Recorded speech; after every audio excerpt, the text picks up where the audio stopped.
Дос деген жағдайда өкінішке орай көбінесе жаңағы қолхат жазылмай жатады. Бұл қолхат жазылмау бұл азаматтардың ең ірі қателігі.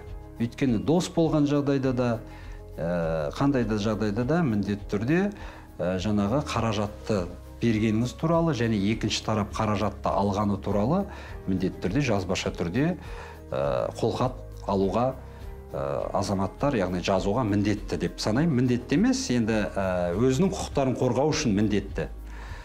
Сол себептен егерде анықталған уақытта, қолхатта жазылған уақытта досыңыз ақшаны қайтармаған жағдайда, ол кісіге сіз алдын ала жаңағы сотқа дейінгі, яғни претензия дейміз, соны жүзеге асыруға болады, оны жазбауға да болады, сотқа олсыз да жүгінуге болады.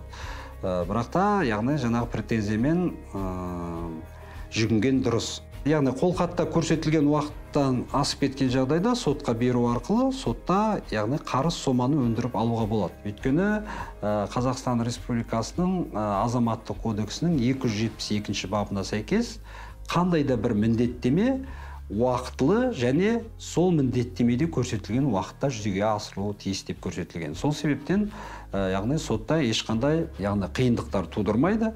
Бірақ бір мәселе, егерде бұл қолхат қандай да бір қорқыту арқылы жазылған жағдайда, оның бәрін жаңағы экспертиза анықтайды. Егерде екінші тарап келіспей жатқан жағдайда, мен бұл талап арызды, яғни жазуға мәжбүрлі болдым деген жағдайда, онда сот тиісті экспертиза тағайындап, бұл экспертиза нәтижесінде, яғни жаңағы қарызды өндіре ме, әлде жоқ өндіруден бас тарта ма, сол мәселеге келіп тоқтайды.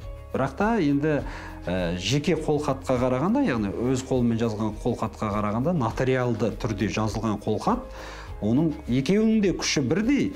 Бірақ та жаңағы ол жерде нотариалды куәландырылған қолхатта көбінесе дау туындамайды. Және сотта, яғни ол тезірек қарастырылады. Яғни оңайтылған түрде қарастырылуы мүмкін. Немесе сот бұйрығын шығарып алып, яғни ешкімнің қатысуынсыз, яғни сот орындаушыға жүгінуге әбден болады. Яғни уақытыңызды үнемдейді.